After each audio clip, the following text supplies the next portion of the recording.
Addunyaan tun as haa geettuuf qaroominaan siyaasaa fi teeknooloojii fi misoomaan guddina addihaaf barriisaa kaabaaf kibbaa. Assalaamu alaikum warahmatullahi wabarakaatu. Warra amantaa biraas ashamaa harka fuunee akkam jirtu isiniin jedha. Baga Rabbiin bara haaraadhaan isin gahee barri haaraan kun kan milkii, kan gammachuu, kan badhaadhinaa, kan wayyaadanitti argattan Rabbiin isinii haa taasisu. Biyya keenyallee biyya nagaa Rabbiin nu haa taasisu. Wallaalaa keenya nuuf haa beeksisu. Beekaa keenya umurii nuuf haa dheeressu. Rabbiin biyya namaa kana keessaa nagaan karaa biyya keenyatti nu haa galchuun isiniin jedha. Kanatti aansuudhaan hordoftootaa fi kabajamtoota jaallatamtoota maatii kiyyaa hedduun isin galateeffadhaa, galatoomaa isiniin jedha. Na jajjabeessitanii na cinaa dhaabbattanii asiin nageessanii jirtu, galatoomaa isiniin jedha. Namni nama hin galateeffanne Rabbii isaallee hin galateeffatu. Wallahi galata guddaa na biraa qabdu, galatoomaa isiniin jedha. Ammas akkasin na jajjabeessitan abdii qaba.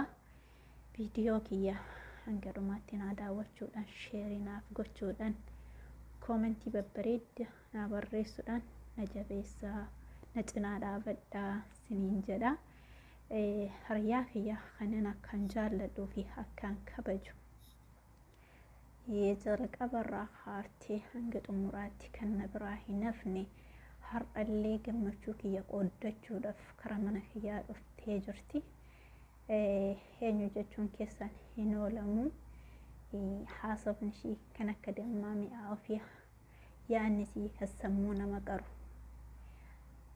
viidiyoo keessattuu hin argattu. Ishii faana turtii gaariin isiniin jedha. Maatii kiyyaa hedduu isin jaalladha. Anaa olitti immoo Rabbiin isin haa jaallatu. Karaa keessummaa kiyyaatti isin dabarsa. Keessummaa kiyya faana turtii gaarii isiniin jedha. Assalaamu alaikum warahmatullahi wabarakaatu. Akkam nagaa fayyaa keessanii hordoftoota Yusraatu nagaa na bira bareeda alhamdulillah. Hadda mana Yusraa dhufee jira. Akka dhufe ammoo wajjumaan laalaa viidiyoo kana hanga dhumaa laalaa isiniin jedha. Nageenyi kiyya bootama jirtu hunda keessanuu gandaan amantaan osoo addaan isiniin baasin isin haa ga'u isiniin jechuu jaaladha. Yusraa koo hadda farda beekatu mana keenya fide nama baay'ee jaaladhuudha, nama baay'ee kabajuudha. Akkasumallee nama baay'ee yaadni ishee natti toluudha. Garuu ammoo ulfaatee hin dubbattu dhugaadha. Namni baay'een hin beekanii sababiin maaliidha? Neetwoorkii gahaa hin qabdu waan taateef ulfaatee dubbachuu hin dandeettu.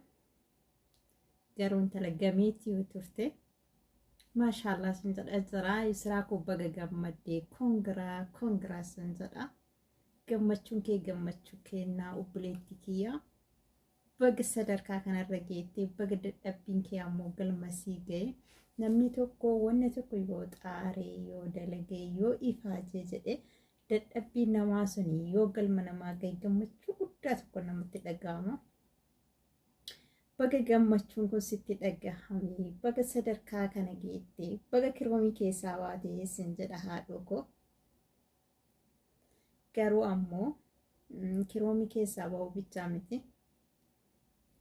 Ummata keetiifis waan gaarii akka hojjettu, akkasuma ammoo gorsa gaarii, barumsa gaarii nama kiyyaa barumsi kun hin ta'a jettee ummata kiyyaa barumsi kun hin ta'a akka jettu akka nuuf iddoo abdii sirraa qabna. Jabaadhu, koongiraa baga gammaddee sin jedha. Gammachuun kee gammachuu kenna. Asumaanii hordoftoonni Yusraa hundi keessanuu warri laayikii gochuudhaan, sheerii gochuudhaan, akkasuma ammoo koomentii tsaafaa fi pileestii taphachiisaa fi sadarkaa kanaan geettan hirmaataa, hirmaachisaa, gargaaraa, bira dhaabataa sii jarra jettaniini sadarkaa kanarraan geettan hundi keessanuu baay'ee tokko galatooma. galanni keessan bilisummaa haa ta'u sanan jedha. Ammallee harka caaraa daraan bira dhaabachuun jajjabeessuun sii jirra jechuun kan duraa caalaa amma irraa barbaachisa. Amma akka bira dhaabattanii viidiyoo isiin gallakkistu laayikii godhaa, sheerii godhaa, koomentii barreessaa fi yaada ishii gallakkistu isa hubattanii wanna viidiyoo namni tokko gallakkisu viidicha isa hubatanii namni sun ammoo viidiyoo san itti dadhabee fidaa. Wannuma kamiinuu haa ta'u namni itti dadhabee fidaa wanna tokko yoo hojjetu akka dadhabbii isheen itti dadhabdee fiddeessani isin ammoo maaliin gammachiisuu qabdan? Laayikii sheerii gochuudhaan gammachiisuu qabdanii, bira dhaabachuu qabdanii, sii jirraa jechuun qabdanii. Kanaafuu akkuma sadarkaa kanaan geettanii bira dhaabattanii ammallee of duraa fi daraan bira dhaabadhaa. Laayikii fi sheerii godhaa, jajjabeessaa. Yusraanii intala gameettiidha. Nama dubbatullee miti, nama jarjarullee miti. Akkasuma immoo ijoollee viidiyoon baatee nama hojjetullee miti. Of duraaf ammoo hin inshaallah akka dhuftu abdii qaba. Tanaan dura baatee hin dalanne namni baay'een hin beeku. Inshaallah of duraaf hin dhufti jedhee abdadha. Viidiyoon baanii hojjechuu bichaa miti.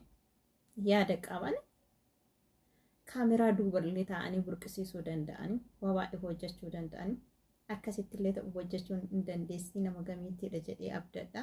Inshaallah sadarkaa kanarra kan geette of duraaf ammoo uummata keetiif waan gaarii akka qabdee dhuftu abdii sirraa qaba gara kootiin jechuudha. Dhugaa waaqaa Yusraa jechuudha. Baay'ee kabajas baay'ee jaaladhas. Akkasuma wanna jettus irratti intala dhugaa dubbachuudha. Dhugaa dubbatti wanna daladdus wanna hojjetu sanis gochaa sitti argisiifti. Wanni ishee irraa na gammachiisu keessaa tokko isa kana gochaa sitti argisiifti. Dhugaa jalqaba liivii qaatarraa akkuma jalqaba gara liivii dhufne wajjin turre. Bakka wannuma kamiinuu akka namni afaaniin haasa'ee afaaniin dubbatu kana hin jaalattu amala ishee keessaa. Wanna dalladde sanis wanna mas gargaarus taati. Wannuma kamiinuu gochaan sitti argisiisuu jaalatti amala ishee keessaa wanni natti tole jechuudha. Gochaan namatti argisiifti malee afaaniin xalxaa'u jettee akkana godhee kana sii godhee akkas ta'ee akkana hin jettu. Wallaahi wanna namatti tolu yookiin nama gammachiisu keessaa wanni ammoo wanni ishee irraa baratan keessaa jechuudha. Namaafis barumsa ta'a amalli akkanaa kun osoo namni hundi amala akkanaa kana qabaate. Afaaniin haasa'uu bichaa osoo baatanii gochaan nama argisiisanii bareedaa beektanii amalli akkasii sun ammoo osoo namni hundi amala akkanaa kana baratee natti tolaan. Nama tokko hin gargaara jedhee yoo ka'e nama san afaanii haasa'uu afaanii odeessuu osoo hin taane gochaan itti mul'isu gochaan itti argisiisu jechuudha. Nama sanitti jechuudha. Nama gargaaruu kiyya gochaan argisiisuu malee osoo afaaniin dubbachuu baay'ee natti tola. Akka sanii Yusraa nama lakkasii qabdi. Hin dubbattu, hin baafattu, hin haasoftu. Wanna nama gargaartu yookiin wanna nama gootu sani gochaa sitti argisiisti jechuudha. Kanarraa irraa jaaladha amala ishee keessaa jechuudha. Akkasuma xaa'u hin jettu. Namatti tolti. Intala sabboontuudha jedha. Amala kee kana hin jijjiireen akkanumatti itti fufi. Akkasuma hiriyoota ofiillee ija tokkoon laalti gargaaraanis ta'ee wannuma kamiinuu bira dhaabachuun ija tokkoon laalti addaan hin qooddu jechuudha.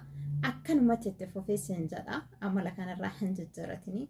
Akkuma san ammoo yuutuubii kee irratti wanna gaarii nuu fidi gadi bayii wanna nu barsiisu wanna irraa barannu wanna ammoo uummata kiyyaa hin ta'a jettu akkasuma uummata Oromoo hin ta'a of duraaf ammoo wanna gaarii akka irra hojjettu wanna barumsa qabu sin jedhaa bareedduu koo koongiraa gammachuu guddaa tokko natti dhagahame. Dhugaa ijoollee liivii wajjin turre keessattuu no ijoolleen namni jalqabaa wajjin turre jechuudha. Hin beektan hundi keessanuu baay'ee tokko aarsaa guddaa wajjin dabarsinee turre. Ijoollee sanniin keessa namni duubatti nu harkaa hafe nama lama ture.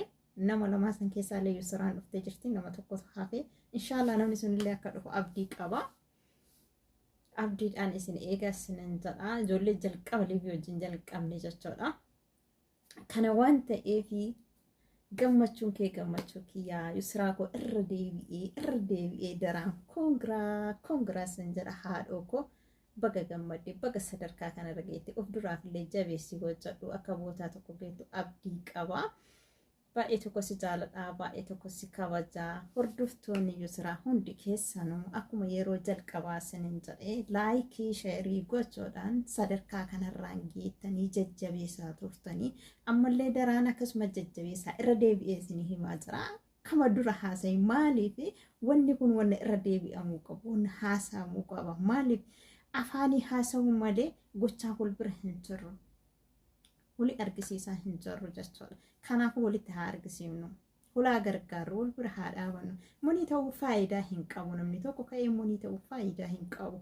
Kanaafuu nama monii ta'e san bira dhaabanii viidiyoo isaanii ilaallee fi wal gargaarree inni mana kiyya dhufee mana isaa hin dhaqu jechoo osoo hin taane wanni akkasii sammuu keenya keessaa osoo hanqe. Namni kun naaf hirmaatu an nama sanii dhaqee hirmaadhu jecha jedhu sammuu keenya keessaa ofii osoo hanqe. Nama hundaa bira deemnee sa'aatii arganne sanitti osoo gargaarree natti tola amala akkasiitu natti tola ana beektanii namni kun mana kiyyaan dhufna jedheen mana nama sanii irraa hin hafu amala kiyya keessaa jechuudha. Wanna ijatti na dhufe nama hundaa bira deema amala akkasii waan qabuuf namni hunda osoo akkas taatanii akkasumatti osoo nama gargaarre yeroo argannutti ka jirrummaa namaa damii keessa jirra baay'ee sa'aatii hin argannu. Bilbila qabachuun sa'aatiin bilbila qabanneetuma laaluu ulfaataadha dhugaa qabna garuu ammoo sa'aatii arganne sanitti ammoo osoo daqiiqama xiqqoos taate osoo wal gargaarree dhugaadhaan kan jedhu maal isinin jedharee hordoftoota Yusraa hunda keessanuu wallaahi baay'ee tokko gammadee jira. Yusraanii garee muniitii dabalamuu isiitii fi gammachuu guddaan natti dhagahame isinin jedha. Akkuma natti gammachuun guddaan natti dhagahame kana hiriyoonni kee baay'een kasiif gammadanii jiru. Gammachuu keessan laayikii sheeriidhaan ibsaa fi jajjabeessaa bira dhaabadhaa isinin jedha. Asuma irratti yaada koo xumuraa. Assalaamu alaikum warahmatullaahi wabarakaatu.